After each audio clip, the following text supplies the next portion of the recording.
Catholic Family News, our weekly news roundup. Today is May the 28th, 2025.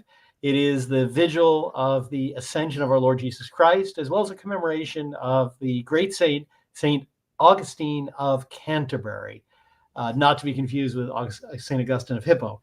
But we have a great show for you today. Being the first 100 days of the pontificate, we have some news about this new pontificate, Leonine pontificate, some things going on. But we also have some other news from outside of the church that we've had to, some of those stories we had to put a little bit on the back burner because there's just so much going on in the church. Before we tell you about those stories, please help us by liking, subscribing to, commenting upon this content, forwarding it to your friends and even your enemies if you want. Go ahead. Maybe they could, use this.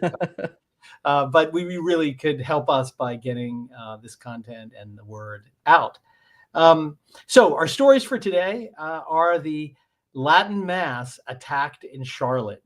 We did a special report on this earlier this week, but for those who maybe didn't see it, we want to let you know what's happening, give you a few little updates, but really talk about what this might mean for a tea leaf of the Leonine pontificate. What does this mean for potentially what's going to happen to the Latin Mass in this Pope Leo XIV's reign? Then we're going to turn to a little bit of the secular world, although it still involves the church, and the Supreme Court essentially disrupting the operations of an online Catholic school by taking no position. So we'll explain to you what happened in that case. Then more nonsense in Rome. Another story about Leo XIV is one of his first appointments, not a very good sign. So we'll let you know what happened there. Then if you are one of our local supporters, stay with us on Locals or head over there if you're not there right now. And we have a premium story. Trump lashes out at the global wars going on. We have a lot of developments in the various fronts and the position of the Trump administration on foreign policy that maybe is interesting. We'll have to talk about it. Might indicate a change or not in the Trump administration. So there are stories, a full program for you. But before we get into them, I mentioned St. Augustine of Canterbury very briefly. He was sent by Pope Gregory the Great to England to convert the English, and he landed in Kent and began converting the English. The story that's told to us is that Pope Gregory saw some Anglo-Saxon slaves in the market in Rome, and he said, wow, these people are so beautiful that they must become Christian. We have to send someone to convert them. But we'll hear a little bit. You have a little bit more about him.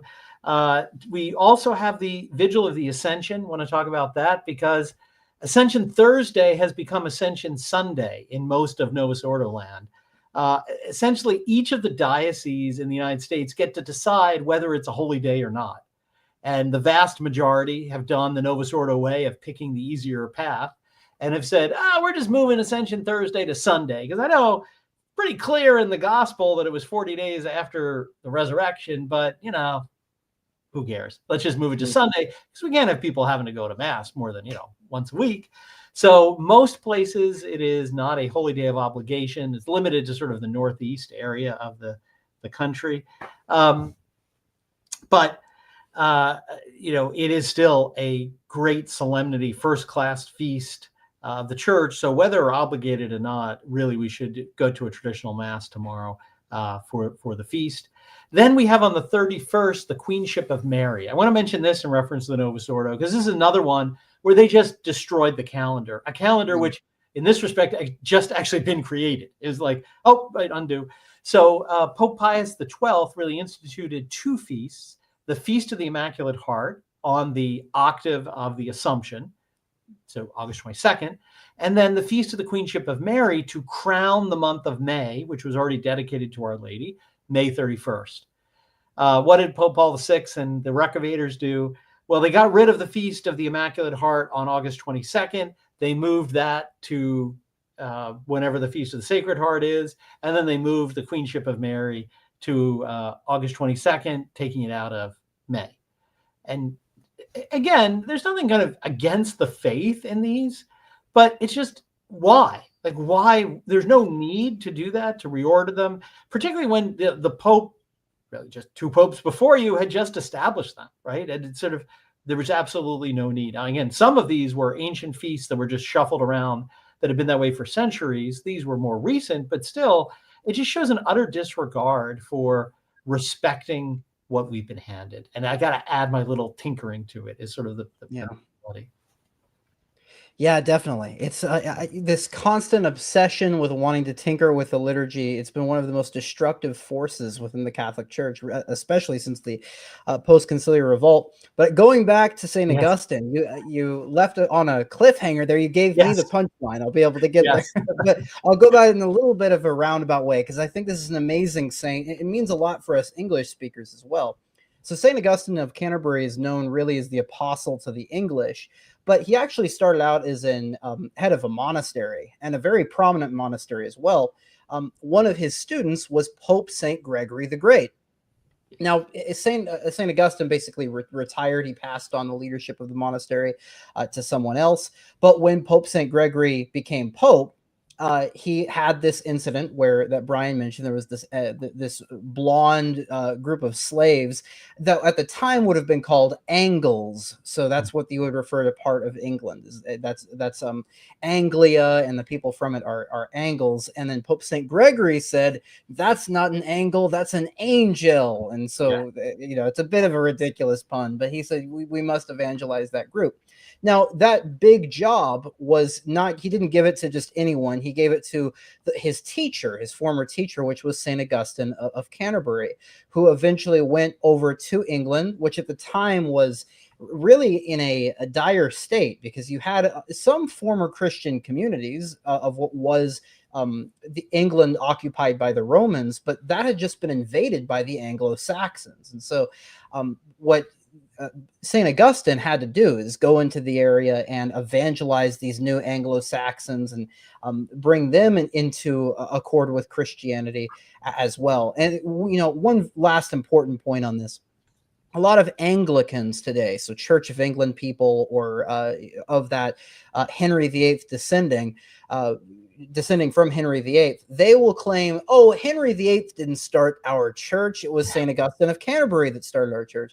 There was an interesting note. There's this book called St. Gregory's Prayer Book. This is published by Ignatius Press. It's a prayer book for Anglicans who have become Catholic, who want to still have some of that English taste to it. That's based on a former book called the St. Augustine's Prayer Book. It's been renamed St. Gregory as a sort of way to a bit of a jab at the Anglicans, because in reality, we see very early in the church, this is in the 7th century, St. Augustine of Canterbury is not starting his own church in England. No, he's taking orders from the Pope and is under the Pope, under the Holy See, and is leading Christendom with the Pope at the forefront there in England. So I thought that's a very interesting note. We switched from St. Augustine. We prioritize St. Gregory the Great. Great is that name of that prayer book. But St. Augustine of Canterbury, very important for English speakers, an amazing saint. And it is why that in the Catholic Church in England, again, not the Anglican Church, the primal see was Canterbury. So the Archbishop of Canterbury was the primal bishopric, because it's the first place that he landed. Then when they reestablished the hierarchy in the 19th century, I think in prudence to not upset the Anglicans too much, because again, the bishops of England disappeared, the diocese disappeared in the Reformation, but there were enough Catholics by the 19th century to reestablish them. They made the Diocese of Westminster in London the primal see, just again, I think out of not wanting to upset the Anglicans too much. Well. See how much that got us by not upsetting them. Anyway. Well, let's move on to our stories. Really big, sad news down we reported last week about the Chartres pilgrimage under attack, but now we have the Latin Mass down in Charlotte. Yeah, this is it's a developing story. It gets worse and worse each day. And just so some review for the audience who might not have heard about this and the original developments.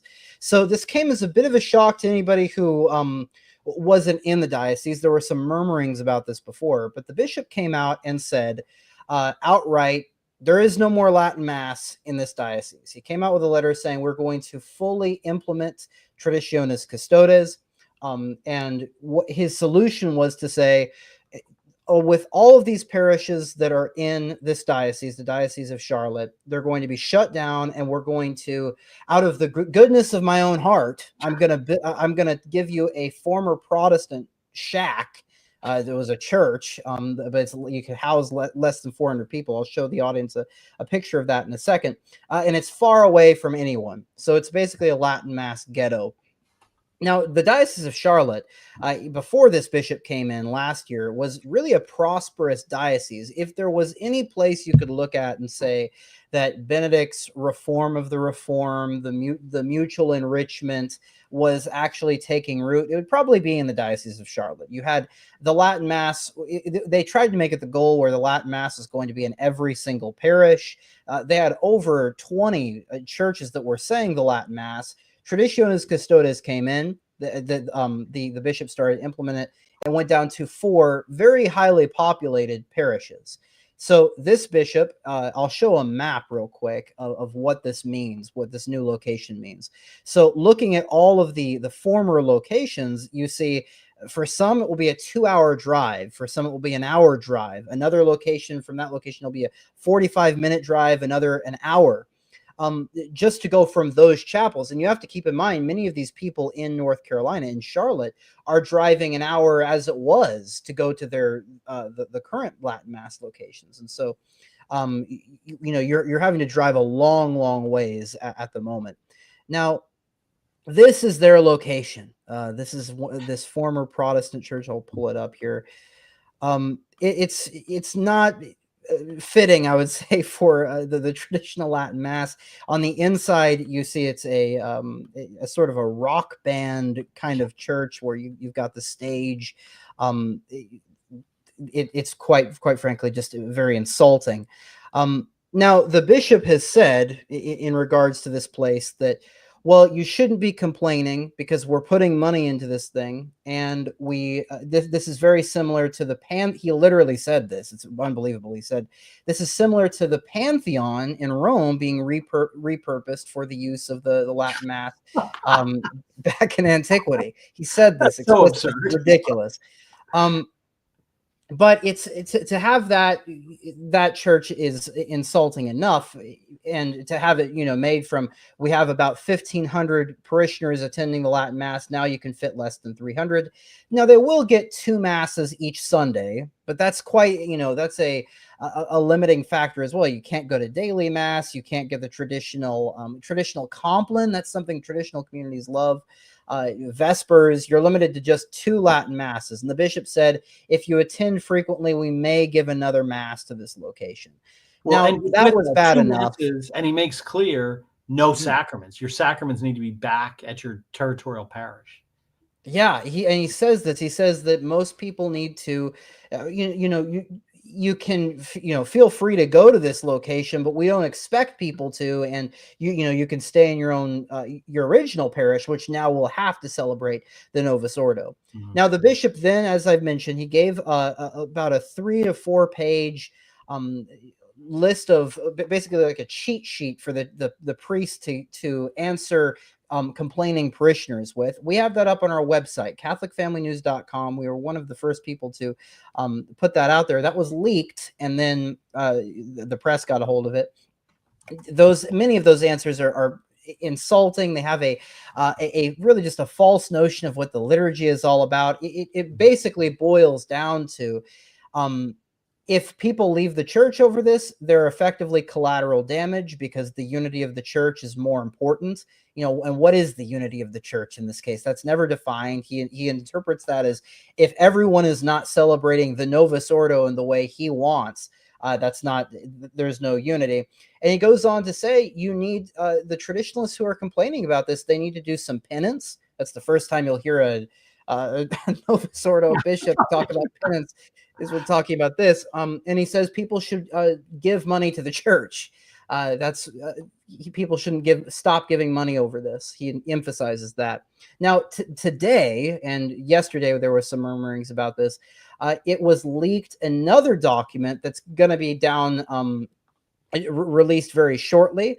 And if it's not going to be released shortly, it was going to be until this was leaked. Separate document from what's on the screen. The bishop had announced that he's going to be restricting the Novus Ordo in some pastoral things there. Some of these entail not being able to kneel at an altar rail, a banning of altar rails, and a banning of altar stands, a banning of the Latin language. He expresses this saying that this has been it's been an unfortunate importing of Latin into the Mass that reminds people of the pre-conciliar period. Stop. I just want to stop at the absurdity of that statement. Importing Latin into the Mass that has 1,000-year history in Latin. Oh, sorry. Right.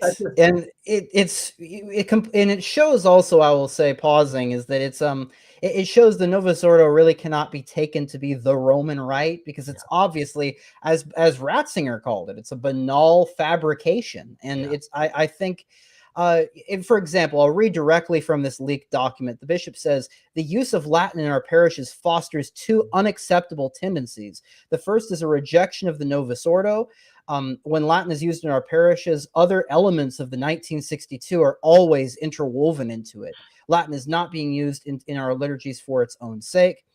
Going on, he also he discourages people from saying that receiving on the tongue is better than receiving on the hand. Certain vestments were banned. It's discouraged from using fiddleback vestments. Altar servers are not allowed to wear gloves. If women are to participate by being lectors or altar boys, they're not allowed to wear veils. And I mean, I can go on and on and on. Rorate Celli has the full article. He also bans using water and wine to purify the vessels. He says it's not in their Novus Ordo rubrics, therefore it's not going to be used. So this shows as well, these bishops are obviously they're operating under a completely different framework. They're operating under a framework that does not just care about the Latin Mass in and of itself, but they really do want to impose a different kind of way of worshiping. Now, I don't think this document will be released after this has been leaked. I think this has generated a bit too much backlash, but it shows what the bishop is wanting to do. And nonetheless, what we've seen is that the Latin Mass is still going to be banned in this diocese, except for this one ghetto. And that's really the issue. Even though this new document really shows he's overplayed his hand too much, banning.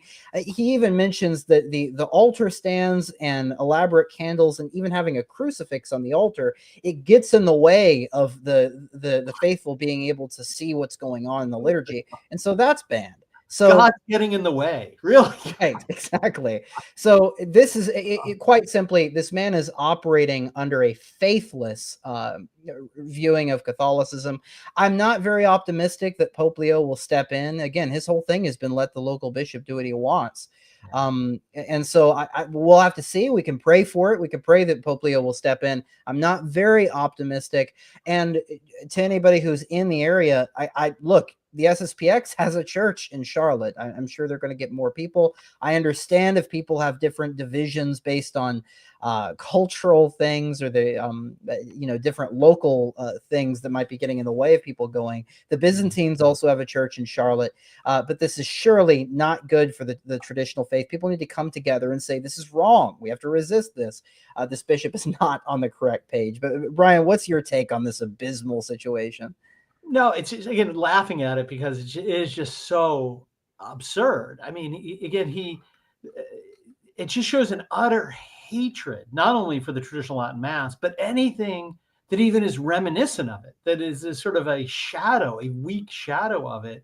And I agree with you. I think you're right. I mean, I don't want it, but I don't think Leo the 14th is going to, or his Vatican, intervene.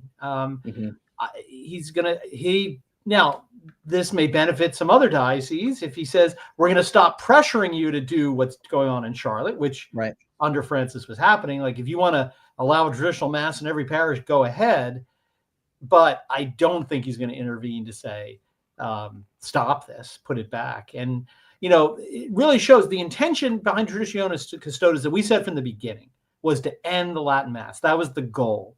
And I think he really reflects that in these Q&A, because when he says there's not even enough seats for everybody, he's like, yeah, there's 300. We'll let you have 2 masses. And obviously not as many people are going to go there. Like plays his hand really clear. Like, I'm doing this so that fewer people will go. Now, ironically, if he were really devious, that's why these people are their own worst enemies. If he wanted to try to reduce the Latin Mass, this leaked document would not even be on the table. Because if you're actually going to be really devious, maybe I don't want to help him, but what you would do is you would actually allow the facade, put the lipstick on the pig, allow the Novus Ordo places to have altar rails and missal stands and fiddlebacks. And then maybe some people would say, I really like Latin Mass, but I'll settle for this. I mean, honestly, if he does that, he's going to drive more people to Latin Mass, which is against the stated purpose. So, I mean, they really are their worst enemy in many cases.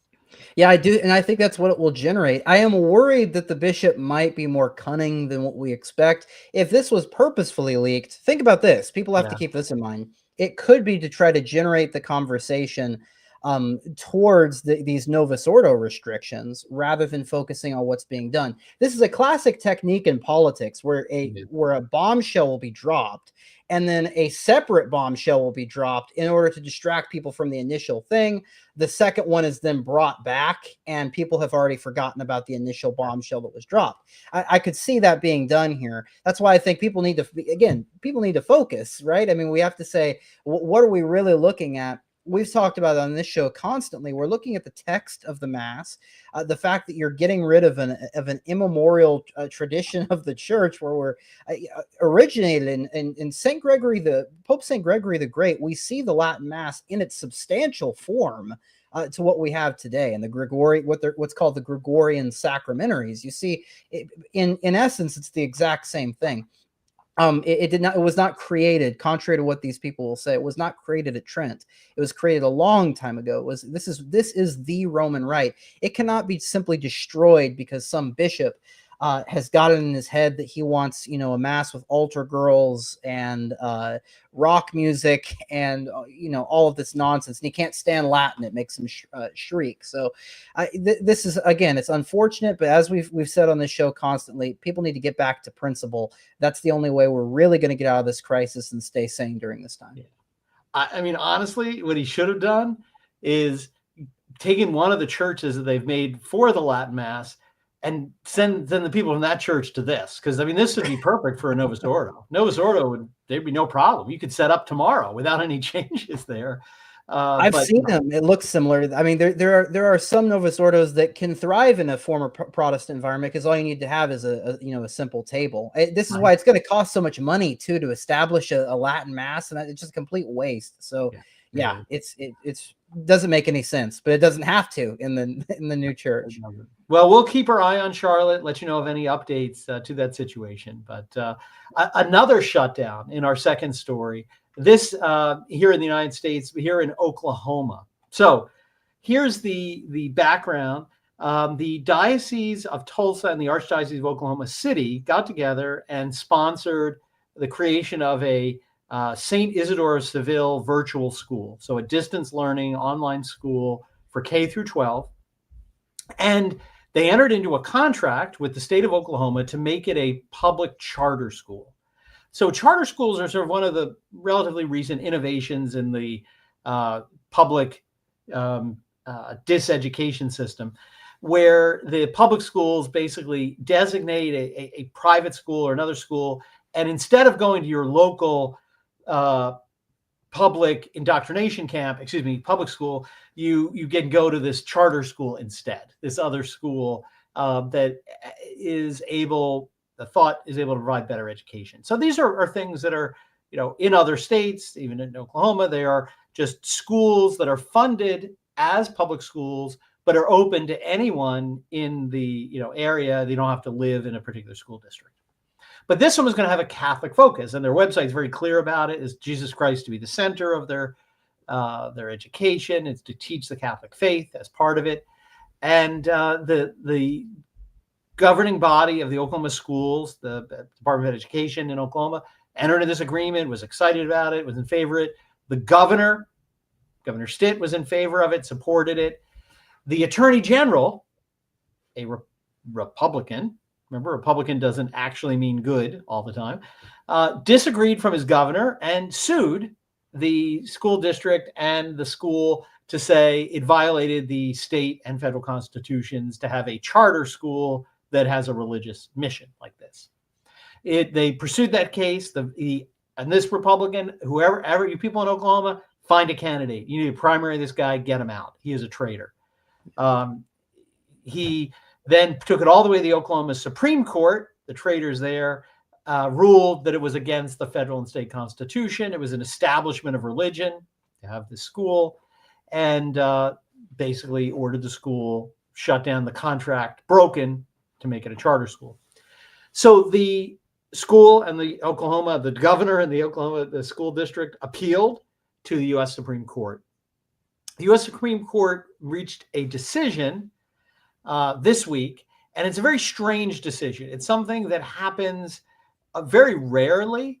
So I'll tell you what happened, then tell you what it means for the case. So they issued, and if you're ever familiar with Supreme Court decisions, they're usually 80, 100 pages long, right? This is it. Here's the case. The judgment is affirmed by an equal divided court. Justice Barrett took no part in the consideration or decision of this case. That's it. One line. Now, what does it mean the judgment is affirmed? The Supreme Court of Oklahoma judgment saying shut it down is left in place by a non-vote. Essentially, they were tied 4-4. There are 9 justices on the Supreme Court, tied 4-4. 4 who would say Oklahoma got it wrong, Supreme Court. 4 who said they got it right. They're tied. Therefore, the judgment stays in place, that nothing happened. They don't change it. How could we have a tie? Justice Amy Coney Barrett, the justice that Chris Ferrara likes to call the Beltway Princess. She seems to have become enamored with Washington, D.C. She took no part in. She recused herself without explanation. Now, people have speculated, I think it's probably true, the Notre Dame Law School's clinic represented the charter school, and 2 faculty members, at least on the Notre Dame faculty, were very involved in giving advice and helping as part of that representation. Justice Barrett used to teach for many years at Notre Dame Law School and was very close personal friends with these 2 people. Although it's not really clear to me that that's a recusable offense. Usually the judge just recuse himself if they're financially interested, right? If they are going to make money out of the decision, or they have a relationship with one of the parties that is financial in nature. So if she were an investor in the school, for example, but just having formally worked with a law school that was the counsel and being friends with the lawyers, honestly, almost every case would have recusals if that were the standard. So I really am mystified why she felt such a strong need without explanation to just bow out. The effect of that was that left the 3 wicked witches of the East and West, who are the Sotomayor, Kagan, and Jackson, who are just really radical liberals. And then Alito, Thomas, Gorsuch, and John Roberts. And what must have happened is one of those last 4 voted with the wicked witches and voted and got the 4-4. Now they don't have the guts to tell us who it is. They don't say, here was the vote. These are the 4. My bet, listening to the oral arguments, was it was John Roberts. From what was said in the oral argument by Alito, Gorsuch, and Thomas, I can't imagine they voted the other way. It's possible, but I can't imagine. So I think once again, the backstabber Roberts, who is the one who killed all the legislation, all the litigation in 2020 about the election, who basically, likes to be, I think, a Vatican II Catholic. He sort of wants ecumenism and dialogue. So I'll talk to the liberals one day, the conservatives another. I'll flip-flop on every issue. No continuity. That's my guess that's what happened. So what does this mean for the St. Isidore School? They basically said they've lost their contract, all their state funding. They are just seeing if there's some way they can keep the school open without the state funding. They're going to have charge tuition, obviously. The idea was to make this accessible for students who wanted a Catholic education. And I found it a really interesting project. My last comment, again, after my criticism of the Supreme Court justices, I thought it was an interesting comment actually on the Novus Ordo diocese, because they have been bleeding students from their school systems because their school systems went woke and have gone broke. They essentially went all in on the liberal Dewey-esque education and introduced secular education and watered down catechism. Again, there's probably exceptions, but most ordinary Catholic schools were no longer Catholic schools. They were no better than public schools. They were, Muslim. Some of them have like more Muslims than Catholics, and in certain areas. And essentially, this is interesting because what did more conservative Catholics do? Not just traditionalists, they just homeschooled. And so essentially, I see this is an admission by these dioceses, like, we're losing them. We've got to do something. Let's try to get in the homeschool market and actually make it look like a Catholic school. So I think it's an interesting commentary that they realize they have a problem in the diocesan schools. Yeah, that's actually a really good point. I didn't think of that angle on it, because I think that speaks to a larger problem, doesn't it? It's that, yeah. I mean, because I think Catholic schools, and this goes for traditional Catholic groups and diocesan Catholic groups, and there can be some interplay between the two. When it comes to choosing between, do I want to get to make things accessible for make it so that low-income families who are also traditional Catholics or Catholics simply with a lot of children, can they afford to get the schooling and yet we have to go to the government for more assistance? Or do we rely on being authentically Catholic without going to the state? I mean, an interesting thing, though, is that as you alluded to, even being just connected with the diocese and not choosing to get any funding from the government, oftentimes the diocese, if you're talking about not an SSPX school but a diocesan school, I mean, they certainly have not done a good job with running those Catholic schools and Catholic education at all. I mean, it reminds me of the school I spent 2 years at St. Mary's College. They don't receive any assistance from the government whatsoever, and it does allow them to provide a great education, one that's thoroughly Catholic. They're able to teach some things that certainly you wouldn't be able to find at a public university or even at a diocesan, or I should just say a Catholic Catholic university. But it certainly is a strain. So it's going to be a larger conversation that I think traditional Catholics are going to have when it comes to how is it really worth it to speak with the government, get assistance from the government to grow? Is the cost that we have to pay too much? And that's just that's a larger conversation. It's not something that can be answered in one video, but it certainly is something important, because we see that the government's very fickle when it comes to dealing with us. Yeah. One justice causes so much pain for this one Catholic online school. So yeah, it's certainly unfortunate that we're left with Amy Coney Barrett as our hope for a Catholic justice nowadays. Yeah, it's unfortunate. Well, before we move on, we're going to pause and talk about our cultural recommendations. So what do you have for us today? Yes. So one that I think is very important. A lot of people don't, when we think of plays, right? We recommend plays, theatrical works. We automatically think of Shakespeare. We might think of modern musicals or something like that. But it's something that's being more and more neglected is the old Greek plays. And I think somebody who deserves to be as well known in popular culture as Shakespeare is Aeschylus. Now, Aeschylus is most famous, I think, for writing the Oresteia. That's one of my favorite works. But the one I want to recommend is the Prometheus Bound. It's technically a trilogy, but all we have really access to in the manuscripts in a complete form is Prometheus Bound. People are probably familiar with the actual legend itself, which is, of course, Prometheus having to get his liver eaten by a bird as punishment for helping the humans get. And there's different variants of the myth. Get fire, or in this Prometheus Bound, he's being punished merely for giving the humans hope, giving them giving them reason, sharing in reason. The thing I find so interesting about this, and this is a great translation by Henry David Thoreau as well, which he was an excellent writer, not a very strange guy, but a good translation. Strange guy, but a beautiful writer.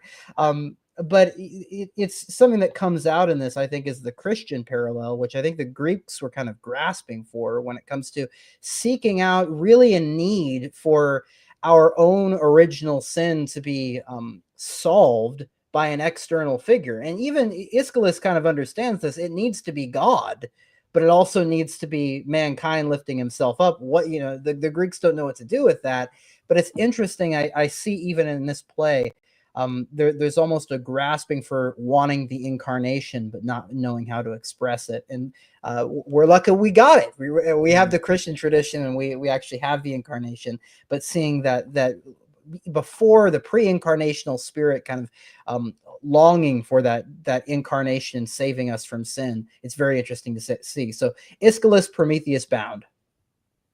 Well, I'm also going to recommend reading, and something we've talked about before, but I want to focus on, and that is Dante's Divine Comedy. And T.S. Eliot, it was a favorite quote of Dr. White, rest in peace, was Shakespeare and Dante divide the world between them. There is no third, right? That Shakespeare and Dante are really the essence of Western literature. And that doesn't mean other things like the Greek plays are not good literature, but they're kind of the foundation, the core of great literature, particularly in the Christian era. And I really want to urge the Divine Comedy beyond the Inferno is the point I want to make today. Because a lot of people you'll talk to, oh yeah, I read Dante, I read the Inferno in college or high school, and they stopped. And it's basically like going to the first day of a retreat and leaving. Right? It's really what it is. You go and you learn about hell and sin, and you leave. Like, you just want to stay there. You don't want to go on to the beautiful end of the retreat, the redemption and the general confession, etc. So, and the Inferno is, as literature, is wonderful. It has great imagery that captures the imagination to really get home theological truths about hell. But hell is much easier to think about for us, right? Yeah. And in that sense, it probably was the easiest to write. If I could ask Dante, if I can get to heaven someday and meet him, that's what I'm going to ask him. How talk to him for a long time about writing this, because it's more accessible to our imagination. But as you move through Purgatorio and Paradiso, the topics become more abstract. We don't. I mean, even the Bible tells us there is fire. We get some imagery of hell. We really don't get anything of heaven or purgatory. Very, very limited. Right? We talk about mansions is about all. And purgatory is something we have this doctrine on, that there must be a purification. We already know we're saved, but we have to be purified. We know we're going to heaven, but we have to suffer. And it is something very hard to get our mind around. And his creative genius for the Purgatorio is to make concrete the doctrine of purgatory. What does it really mean to purge ourselves of the effects of sin? Again, from a poetic, not a theological, it's not infallible, but a poetic voice. And I think of the three of them, in many ways, the Purgatorio is my favorite, because it is a bridge. It has that bit of very concreteness, because it happens on earth. He puts purgatory on a mountain on earth, but it's starting to move to the abstraction of Paradiso, which is hard. I would say Paradiso is beautiful, but it's the hardest of the three to read. So if you've only read the Inferno, commit yourself to at least the Purgatorio. Then I'm going to push you to Paradiso next, but at least do the Purgatorio. And with that, we can segue into our sponsorship for this program, because Angelico Press is once again sponsored, helped defray the cost of this program today. And we're thankful that they've been very, very faithful in supporting us every other week. And if you want to go read the Purgatorio, there's a new translation by Jason Baxter of the Purgatorio. They had previously published the Inferno. Paradiso will be coming. They've published the Purgatorio. And really, translations are very important. Dante wrote in the Italian, and ideally learn Italian, but I know that's not really realistic unless you're John Rao. That's the best way to appreciate Dante. But you really want a translation, like some of these Penguin ones that are just very, very unpoetic in their translation. You lose something. I mean, you still get something. This one, I think, is very balanced in that it's readable, but it does give us a sense of that elevated language in this translator. So recommend that. And if you use Catholic Family News when you check out as a promo code, you will get free shipping, and a portion of the proceeds will be donated to our apostolate. And to make that easier for people as well, if somebody gets stuck, because it's easy, especially with the Purgatorio, especially when he's talking about some of the relationship between the empire and the church. Dr. David Allen White, the late Dr. David Allen White, he has many lectures on the Inferno and the Paradiso. So go check those out as well. And I am confident in that translation from Angelico. I mean, certainly the people that have recommended it, I can't say I've read the full thing. I've read sections of the Inferno, but it's well regarded among very serious people. So it's definitely one to jump into. Yes, definitely. Well, returning to our last story on the public broadcast, we've been saying from the beginning, the appointments to the Curia will be very, very important because they will give us an insight into maybe what the priorities of Pope Leo XIV are. So he's already begun to make a few of those. We talked about last week the Cardinal Paglia stepping down from the JP2 Institute for Marriage and the Family, and as replacement, although Paglia stepping down seems to be a good thing from all our prior reporting, not so sure the replacement is going to be that much better. There's been uncovered this week some statements very soft on euthanasia and other life issues, which is problematic for a prelate in the first place, but particularly for one who's heading an institute to study marriage and the family, right? To be soft on the very issues. So that's disappointing. But even more disappointing is the news today. Sister Tiziana Marletti has just been appointed the secretary of the Dicastery for Consecrated Life and Institutes of Apostolic Life. She will report to the prefect of that dicastery. That's how the dicasteries work. There's a prefect and then a secretary. The prefect is in charge. And if you remember from our prior reporting, the prefect is Sister Simona Bambrillo. So Sister Bambrillo is the number one, and the next nun, Marletti, is the number two. Now, I want to show you from one of these reports so you can picture what we're talking about. Sister Marletti, and I assume this reporting is correct, that she is actually a Franciscan nun, but I wouldn't really be able to tell from the picture. Yeah, there it is. No veil, kind of pretty for a nun, I'd say, kind of low cut. No habit, apparently. Looks like a businesswoman to me. If I can pause really quick, Brian, because I've seen some people object. They say, well, this order has a habit that is like a businesswoman. And they say, well, which is true. They have that habit that is, it looks like a businesswoman. It's more, I think, the general principle behind it. I mean, if this is the kind of these are the kind of straws we're grasping at, saying that, well, the whole order dresses like this. Well, again, it's kind of missing. We're missing the overall point, which is that there's been a lack of reverence for the religious life that's completely gone down the drain. But as you're going to get into, there's also a problem with someone like her ruling over the religious life for especially for male clerics who have priestly orders. Exactly. We'll get to that in a second, but a really good point. Again, I mean, this is kind of how bizarre. Fine. Okay, that's their quote habit, but it's not a habit. That's their uniform, is what I would say. It's not a habit, it's a uniform. And I would bet money if we took 50 random people and lined up 3 nuns in actual traditional Franciscan habits from before the Second Vatican Council and this lady, and said, point out the habits, who's wearing a habit, it would not be this picture. Right? I'll stake my money on that. Even non-Catholics, I would say that's not a habit. Oh, yes, we've declared it a habit. So, okay, fair point. They call it a habit. It's not a habit. In any event, it's more problematic than the lack of a habit, as you were referring to, because, I mean, there are 3 charisms to the ordained priesthood. to preach, to sanctify, and to rule. And the church is governed by priests, by the clerics. It is the divine constitution of the church.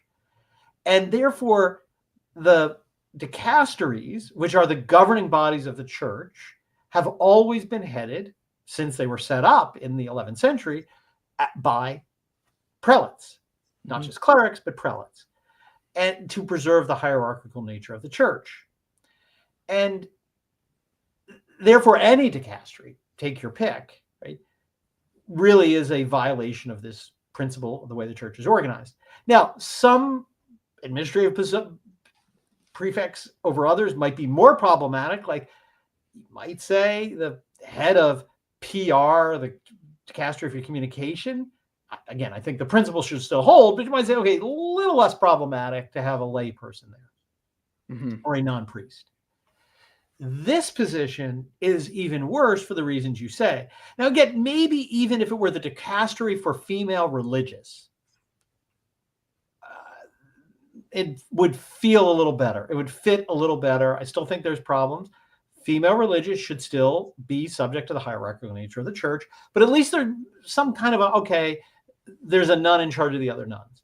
But this dicastery is in charge, as you alluded to, not just female religious, but all male religious orders, including priestly orders, like the Franciscans, the Dominicans, the Fraternity of St. Peter, right? Yeah. Christ the King.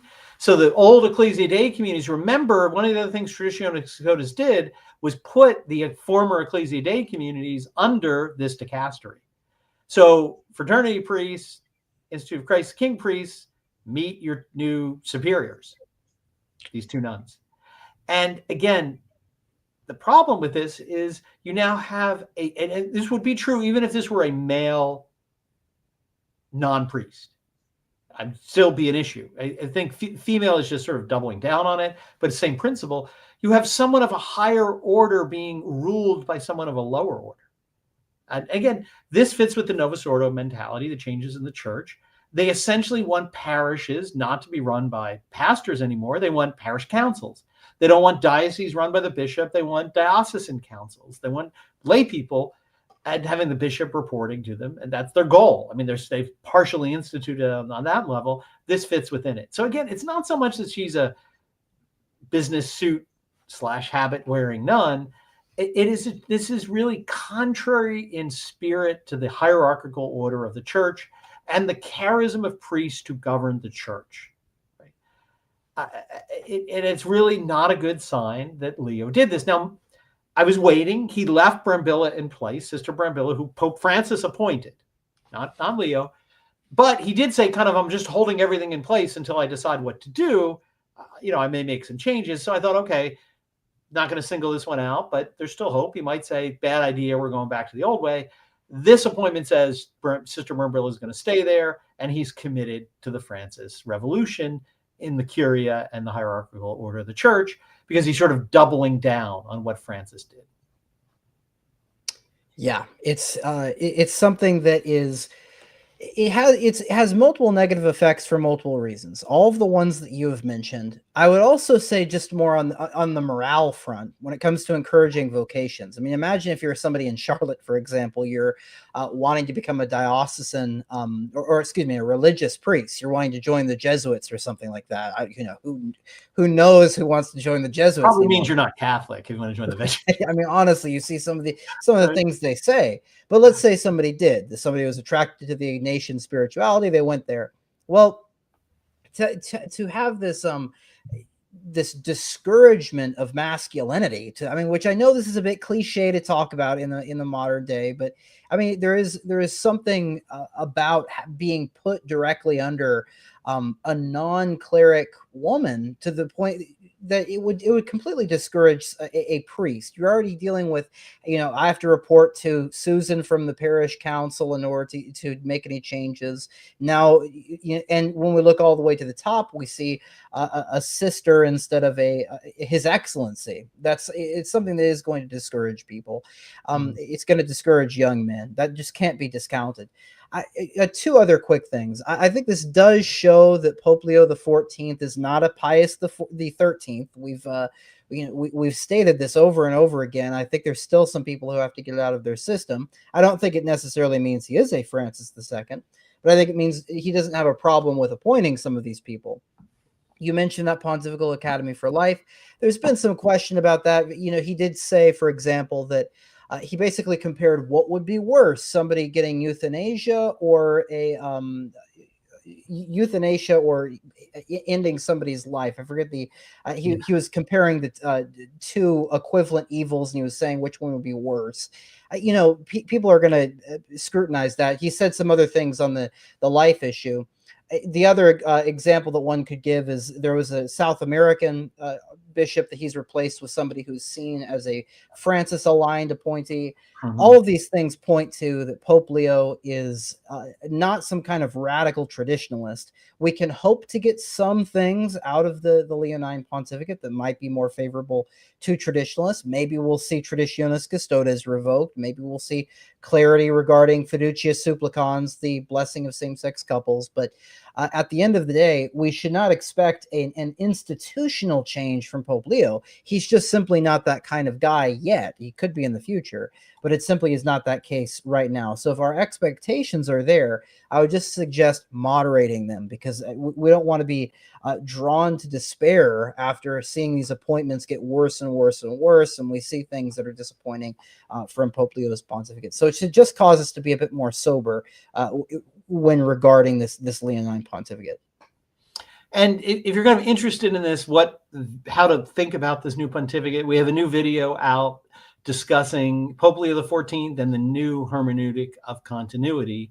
Mm-hmm. So look for that on the same channels where you're watching this, and kind of delve into this thoughts. What can we predict or make sense of this pontificate based on the data we have so far? Yeah, and we also have our monthly paper as well. That's something people have forgotten about this. We're a newspaper, so you can go to, we have a special edition that you can go to. You can get it much earlier than you could the physical copy, because you don't have to deal with shipping and anything. Just go to catholicfamilynews.locals.com. It's, $6 a month. You not only get access to the monthly e-edition, you get a PDF of it, but you also get the Father Fahey conference. There's, about 10 hours worth of lectures. That's from people like Dr. John Rao, who also has another special lecture on there. You get it's something like 10 issues of the paper, and we're adding, constantly additional editions of the paper. All of that's over at catholicfamilynews.locals.com. And that's where we're going to for the last story as well. Yes. So if you are a local supporter or sign up in the next couple minutes, join us over at Locals, where we're going to look at Trump lashing out, the world at war, what's going on in all the foreign policy conflicts that have dominated the past couple of years, and give you an update. We haven't talked about them in a couple of weeks. Well, I'll focus on Pope Leo, whose message was peace. Are we really getting closer to peace in any of these conflicts? So we'll talk about that in just a few minutes over at Locals. But before we end the public broadcast, let's end by praying to the Queen of Heaven and Earth, whose feast will be on the 31st, that she protect the church, protect our world, grant peace and stability to the church and the world. In the name of the Father, and the Son, and the Holy Ghost. Amen. Hail Mary, full of grace, the Lord is with thee. Blessed art thou amongst women, and blessed is the fruit of thy womb, Jesus. Holy Mary, Mother of God, pray for us sinners, now and at the hour of our death. Amen. Eternal Father, offer you the cross of our Lord Jesus Christ and all the instruments of his holy passion, that thou may put division in the camp of thy enemies. For thy beloved Son has said, a kingdom divided against itself shall fall. Saint Augustine of Canterbury, pray for us. Our Lady of Fatima, pray for us. In the name of the Father, and of the Son, and the Holy Ghost. Amen. Well, those of you leaving, thank you for watching. And again, head over to Locals if you want to hear our next story. God bless.